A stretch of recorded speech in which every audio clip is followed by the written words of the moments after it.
Eu quero compartilhar com você nessa manhã, com base no texto de 1 João capítulo 3, verso 1. O título da mensagem é Amados Sempre.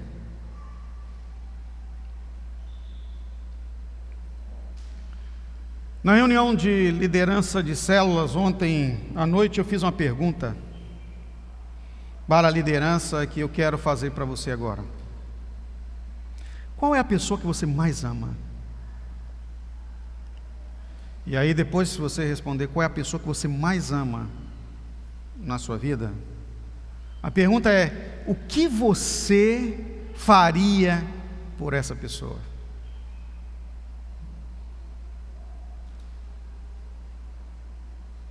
A boa resposta, que não existe resposta certa ou errada, mas existe a excelente resposta é que a pessoa que você mais ama deveria ser o Senhor Deus, né? Mas alguns vão dizer: minha família, não dá para falar um ou outro, minha esposa, meus filhos, minha mãe, meu pai, e por aí vai. Mas a boa resposta seria Deus, pois a palavra nos insta ao seguinte: amarás o Senhor teu Deus de todo o teu coração, de toda a tua alma, de todo o teu entendimento e de todas as tuas forças, e ao próximo como a ti mesmo. Então o amor maior deve ser do Senhor. Então a pessoa que mais amo é o Pai Celestial, e aí o próximo, aqueles que Deus colocou no meu ciclo de afinidade como a mim mesmo. A resposta para esta pergunta, o que você faria pela pessoa que você mais ama, deveria ser, a boa resposta é: vou fazer o necessário, ou seja, o que precisar. Estou disposto a fazer o que precisar. Deus fez o que era necessário a nosso favor. Em João capítulo 3, verso 16, as escrituras nós conhecemos. Vamos citar todos juntos? Vamos lá? 1, 2, 3 e... Eu vou ajudar, gente. Eu vou ajudar. Eu falo, vocês repetem, tá bom? Nós precisamos conhecer esse versículo de cor, é o resumo da Bíblia, tá bom? Porque Deus amou o mundo de tal maneira que deu seu Filho unigênito, para que todo aquele que nele crê não pereça, mas tenha vida eterna. Então Deus fez o necessário para que nós viéssemos a ser família com Ele, família dele. E eu quero destacar aqui para vocês, dentro desta palavra maravilhosa aí da carta do apóstolo João às igrejas gerais, como é conhecido, especialmente essa carta foi multiplicada a todas as igrejas da Ásia, aquelas igrejas que estão lá descritas no livro do Apocalipse, as 7 igrejas. Aqui tem algumas indicações de que, uma vez sendo amados sempre por Deus, Ele fez o necessário. O que nós precisamos fazer, portanto, também, correspondentemente a Ele, ou com correspondência com esse amor, para que venhamos a viver tudo quanto o Senhor Deus planejou, projetou a nosso respeito. O apóstolo João aqui, quando está escrevendo à igreja, ele tem exatamente esse interesse. Primeiro ele fala assim: vocês precisam abrir os olhos. Abram os olhos para poder ter a compreensão de que amor é esse. Não é qualquer amor. Ele mesmo fala em João capítulo 3, que eu acabei de citar e vocês também repetiram aqui, que é um amor incomensurável. Isso quer dizer o seguinte: não tem palavras para detalhar a imensidão deste amor. Aqui nós acabamos de ler não é? Na tradução King James atualizada, olha só, lá na atualizada no Brasil também, na Almeida, quão grande amor, e aqui ó, que imenso amor, ou seja, João repete que este amor não tem como quantificar, mas tem como verificar a qualidade desse amor. O amor é imenso, é infinito, mas a qualidade é profunda, a qualidade é de excelência. 1 Coríntios capítulo 13, abra sua Bíblia aí por gentileza, na primeira carta do apóstolo Paulo aos Coríntios agora, capítulo 13, Paulo falando à igreja de Corinto, dizendo que o amor é excelente, ou seja, a qualidade é de excelência. Ele, no verso 14, do capítulo 14, último versículo, ele diz: olha, eu ainda vou mostrar a vocês um caminho ainda mais excelente. Tem algumas Bíblias que já colocam esse versículo no 13:1. É o caminho da excelência. Então, a qualidade, nós conhecemos, é da perfeição, é da excelência, é do melhor possível. É aquele amor que nós conhecemos que deve ser o que manifestamos às pessoas, porque devemos amar o próximo como a nós mesmos. O amor tudo crê, tudo suporta, tudo espera. E tem uma coisa excelente aí que eu quero frisar: ele nunca acaba. Repita comigo: ele nunca acaba. Ele nunca acaba.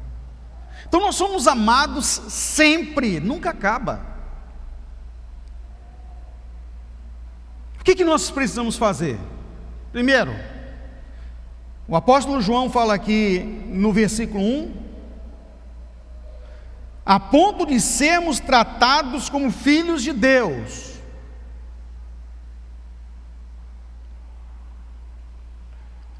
Em realidade, nós somos. Então, precisamos, queridos, corresponder com este amor sempre na excelência do reconhecimento da filiação divina. Ou seja, reconhecer, nós somos os filhos de Deus. Quem declarou isso? Ele mesmo, quando manifestou a nós a excelência de seu amor. Texto que nós conhecemos várias vezes, já citei aqui, João também, capítulo 1, versículo 12. Uma vez que nós recebemos o Senhor, nós somos feitos família de Deus. Nós somos os filhos amados do Senhor. É lógico que não quer dizer que uma vez somos amados do Senhor, nós somos os filhos perfeitos dele. Não somos. Ele já tem o filho perfeito. E foi exatamente pelo filho perfeito é que nós fomos recebidos como filhos por adoção, como diz o apóstolo Paulo, pois ele pagou o preço da nossa imperfeição. Nós somos justos não porque merecemos ou porque em algum dado momento nos tornamos bonzinhos, porque praticamos alguma ação bondosa, porque não bebo, não fumo, não roubo, não faço mal para ninguém. Não, nós somos justificados porque o justo pagou o preço pelo impuro, pelo injusto. Agora, há uma exigência também para que essa justificação venha a valer em nossa vida. Nós precisamos reconhecer essa justificação pela fé. Paulo diz: justificado, pois, pela fé, nós temos paz com Deus. Ele está dizendo o seguinte: uma vez que pela fé nós cremos na ação de Cristo, em que Ele substituiu a nossa falha, o pagamento que deveria ser nosso, como diz Paulo aos Colossenses também, o escrito de dívida foi anulado lá na cruz. Uma vez que nós reconhecemos pela fé que isso diz respeito a nós, nós somos reconciliados com Deus. O pecado não mais tem domínio sobre nossa vida. Romanos 8:1, agora nenhuma condenação a mais para aqueles que estão em Cristo Jesus. O filho amado, portanto, que reconhece a sua filiação divina, ele tem em Deus, no seu Pai, a garantia de vida eterna, a garantia da família de Deus, a garantia dos benefícios do trono. Mas há essa condicionante, o crer pela fé. Irmãos, eu aprendi uma coisa no reino de Deus: nada em Deus fica fora de uma condição. Quando Deus chamou Abraão e disse para ele: olha, Abraão, de você eu vou fazer uma grande nação, vocês serão, os seus descendentes serão como a areia do mar, incontável. Mas tem uma condição: anda na minha presença e seja perfeito.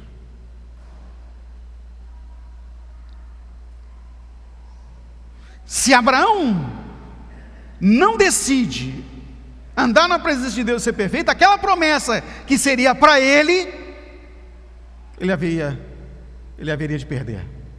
Há uma condição.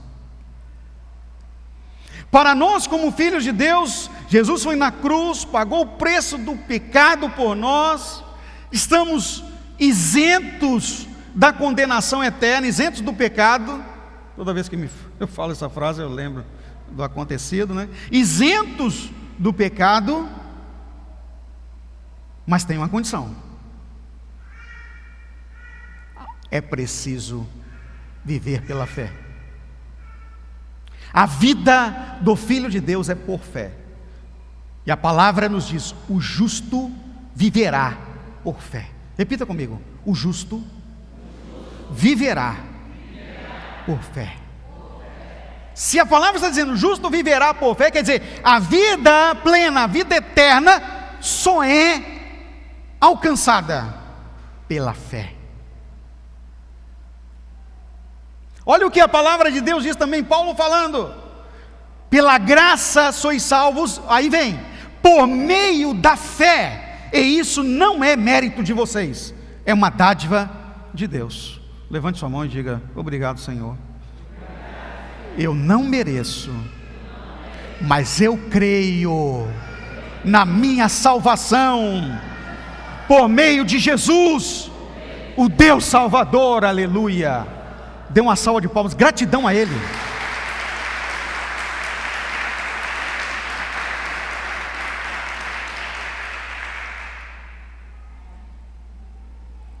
Isso sim é amor verdadeiro. É outro ponto que eu quero destacar aqui para você. Nós somos amados sempre porque existe um amor de verdade, um amor não enganoso,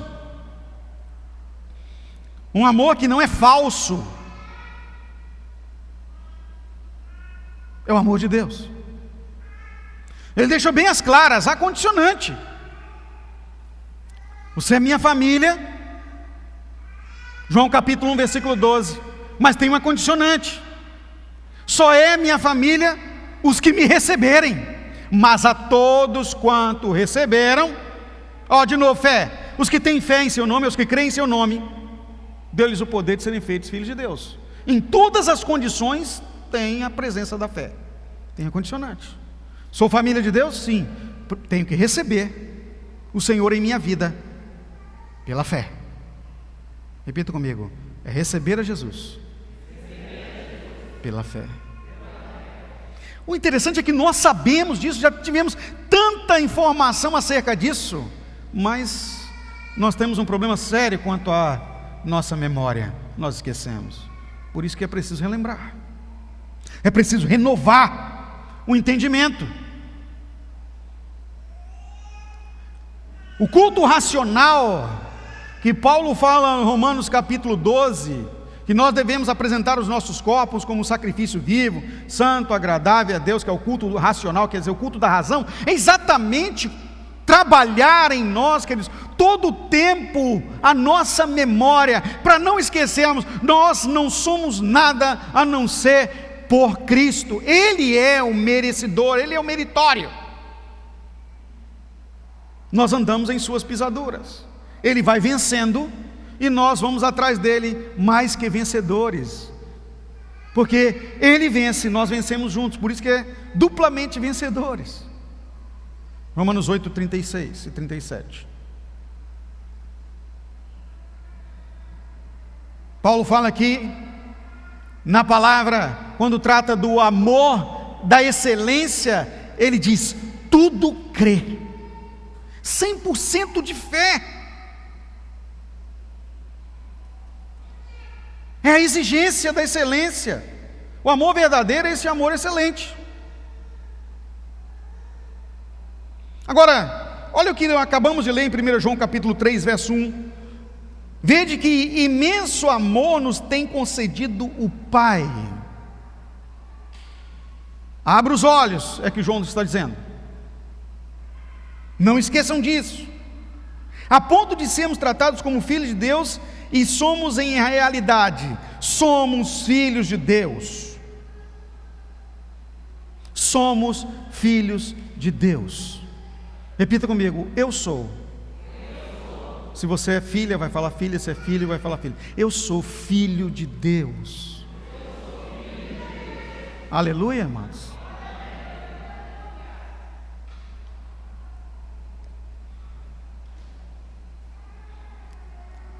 Para falar acerca deste amor de excelência, amor verdadeiro, o nosso Deus não é um pai qualquer. Ele é o Pai dos pais. É o Pai perfeito. Todos podem falhar, mas Ele nunca falha. Como corresponder com quem nunca falha? Eu fiz essa pergunta e o Senhor Deus me deu a resposta. A grande graça de Deus como Pai é que Ele não é somente o Pai perfeito, Ele não é somente o Pai bondoso, Ele não é somente o Pai protetor, mas Ele é o Pai da misericórdia. Pai misericordioso. E para você entender essa questão do Pai da misericórdia, eu estava lendo um livro do Max Lucado, um grande escritor, pastor norte-americano. E ele disse no livro lá que quando ele era criança, ele queria muito ter um cachorrinho. E ele era criancinha, o pai e a mãe dele então compraram um cachorrinho e deram para ele. Ele ficou apaixonado pelo cachorrinho. Olha que interessante. Ele dava comidinha para o cachorrinho na hora certa. Os pais compraram a ração para ele dar na hora certa. E era uma cadelinha, e o pai dele falou assim: agora essa cadelinha é sua. Presta atenção, tá, irmãos? É sua. E aí ele ficou vislumbrado. Ele levava a cadelinha para todo lado, carregava no colo, colocava sentado na poltrona com ele, colocava até na cama. E aí ele fala no livro, ela tinha cheiro de cachorro, mas eu não me importava. Eu gostava tanto daquela cadelinha que mesmo ela fazendo as necessidades dela na minha cama, eu não me importava. Deus meu. Mas ele era criança. Com o passar do tempo, ele que era apaixonado pela cadelinha, já não ficou tão apaixonado mais pela cadelinha. E aí, ele só ouvia o pai e a mãe dele falando assim: ó, a cadelinha é sua, você tem que dar comida para ela. E aí ele já não estava tão feliz com a cadelinha, porque até enquanto ela estava preenchendo as expectativas, estava tudo muito legal. O problema é que agora ele tinha um compromisso. Ele era comprometido com a vida da cadelinha, ele tinha uma obrigação com ela, e aí as coisas já não estavam tão legais. Ele tinha que dar banho, ele tinha que dar comida, e ele tinha que colher as caquinhas dela. Mas o pai e a mãe dele, ele diz, nunca falaram para ele que era para ele estar feliz quando ela estivesse abanando o rabinho, quando ela estivesse no colo dele, quando ele estivesse aí correspondendo com as expectativas dele, com o que ele gostaria e queria. Tinha hora que ele não queria recolher o cocôzinho da cadela, mas o pai não falava, você vai colher o cocôzinho da cadelinha só quando você quiser. Ele dizia, a cadela é sua.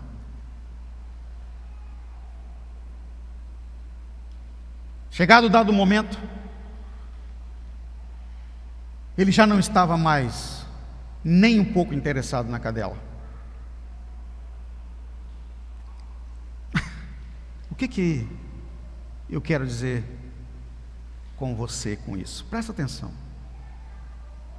Tem coisas que nós queremos muito, mas chega uma hora que aquilo já não faz muita vantagem para nós. Agora se inverta, não se coloque no lugar do Max Lucado, se coloque no lugar da cadela, que era isso que ele estava querendo fazer com quem estava lendo o livro. Imagina se Deus fosse o dono da cadelinha e você a cadela. Num dado momento, tudo muito jóia, mas você começa a falhar com ele. Você não mais corresponde às expectativas dele. Você já faz coisas que ele não gostaria que você fizesse. E ele não quisesse mais saber de você. Só que Deus não é assim. E ele foi aprender uma lição de que Deus é misericordioso. Mesmo quando nós não correspondemos, mesmo quando nós não estamos na excelência do amor, mesmo quando aquilo que nós fazemos causa transtornos para Ele, Ele continua cuidando de você, Ele continua te alimentando, Ele continua tendo você por filha ou por filha, Ele continua amando você, Ele continua dando colo, Ele continua dando a sua cama, Ele continua e vai continuar dar a você o trono, o lugar de filho e filha. Porque Ele é um Deus misericordioso. Ele não olha os feitos, Ele olha você. Nós somos diferentes. Nós olhamos aquilo que nos agrada.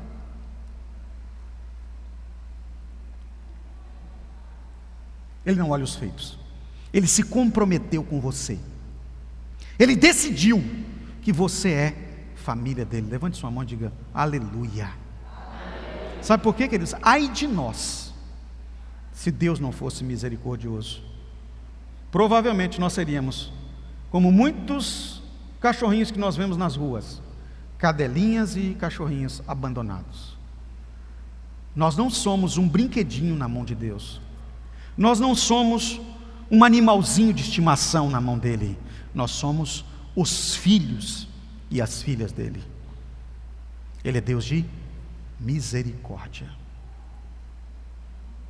amor verdadeiro. O amor verdadeiro não olha, o amor de excelência não olha os feitos, as realizações, mas olha a pessoa, o ser. E Deus ama você, apesar de você. É esse o amor que Ele decidiu. Ele me ama apesar de mim. Ele continua acreditando na minha vida, apesar das minhas falhas. Mas a condicionante está lá. Eu preciso ser seguidor dele. Eu preciso ir atrás. Eu preciso continuar andando rápido, como um filho que tenta andar nas passadas de um pai. Não é? Eu me lembro que quando eu era criança eu andava de mãos dadas com meu pai quando ia para algum lugar, e ele sempre andou muito rápido, e eu às vezes dava um passinho, daqui a pouco eu tinha que dar uma corridinha para acompanhar, e dava um passinho e ficava o tempo inteiro assim, para conseguir acompanhá-lo. E eu achava ele tão grande.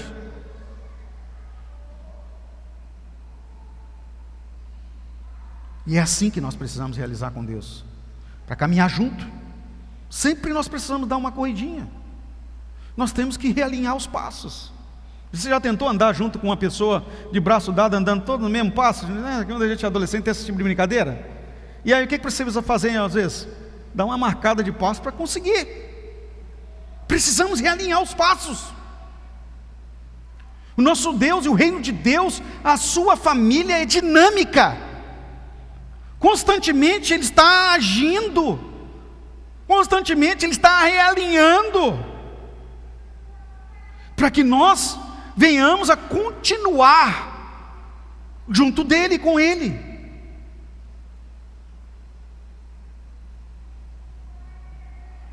Agora, o amor de excelência também, queridos, ele não pode ser frouxo, não pode ser condescendente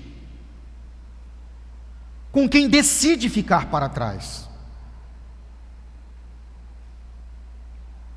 Não. Nós precisamos decidir continuar avançando. O que uma criança que está andando junto com a gente, em dado momento, eu lembro disso da Thalita, por exemplo. Às vezes a gente estava caminhando em algum ponto, ela chegava a um ponto que ela levantava o bracinho, eu estou cansada. O que um pai faz? Pega no colo, vem meu filho, e continua carregando, para andar junto.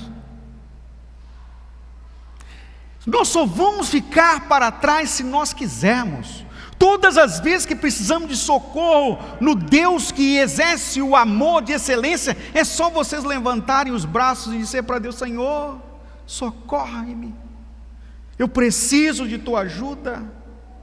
Meu Pai, eu estou cansado. E Jesus fez a promessa: vinde a mim, todos vocês que estão cansados e sobrecarregados, e eu vos aliviarei. Nós temos o socorro imediato no Deus da misericórdia. Você está cansado? Tem coisas que estão lhe afligindo, pesando? O Deus da misericórdia está nessa manhã só esperando você dizer: Pai, me pega no colo.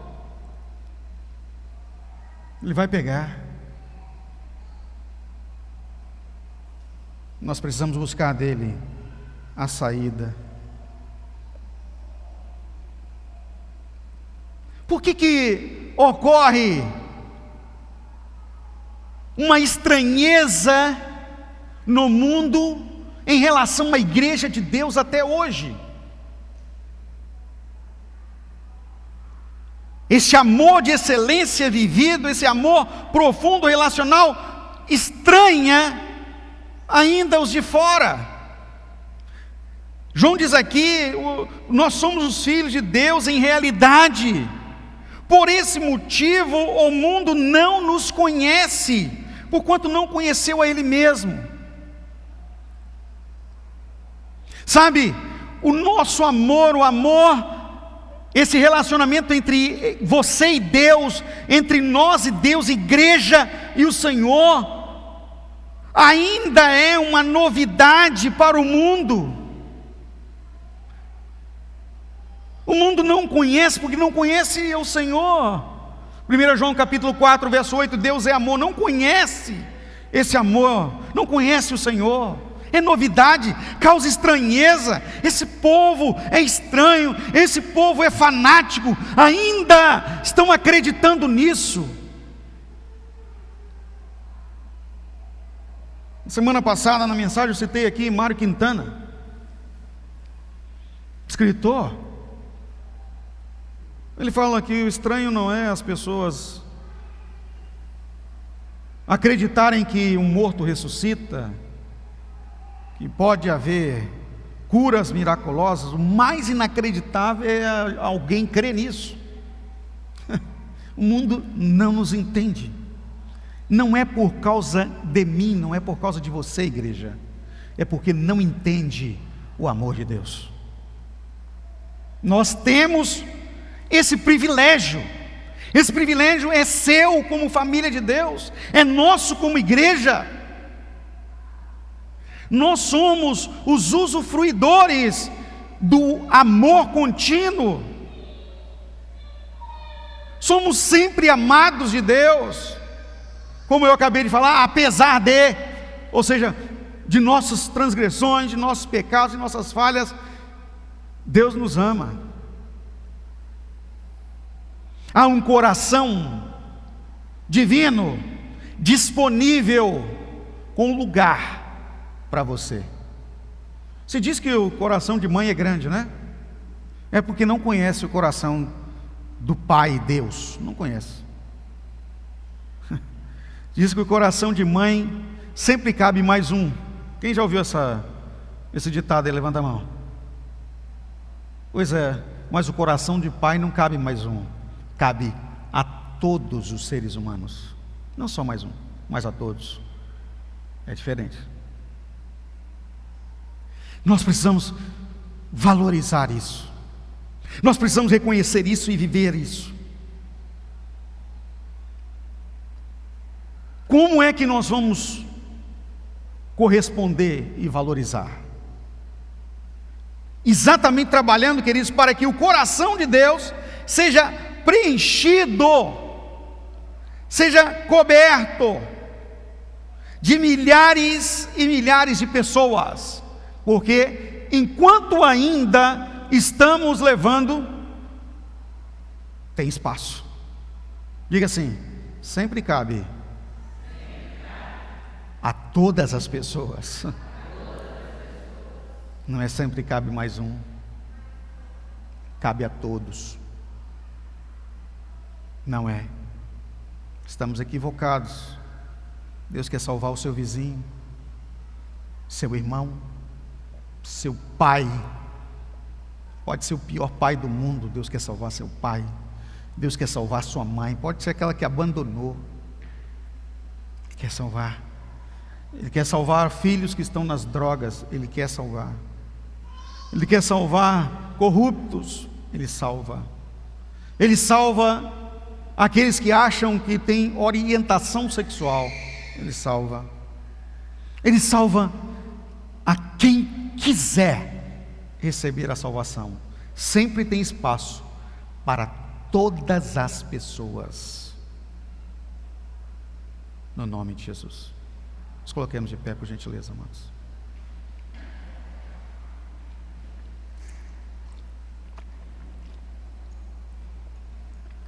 Entenda uma coisa: o Deus da misericórdia está aqui.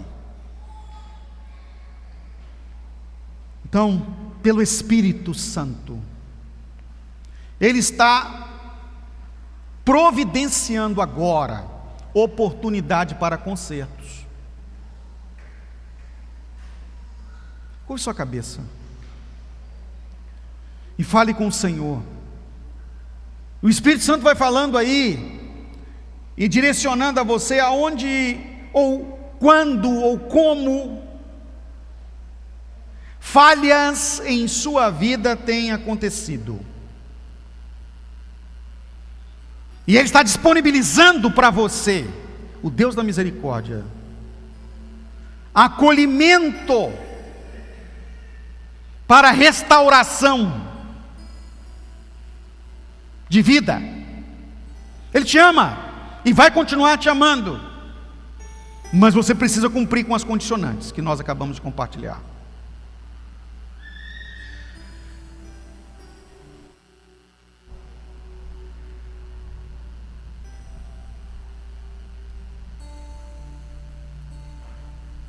E eu quero oportunizar agora, estou oportunizando a você para receber uma oração. Deus falou comigo. Eu percebo que eu preciso de uma oração para renovo. A palavra diz que aquele que confessa e deixa, alcança misericórdia. Enquanto nós estivermos louvando, e você sentir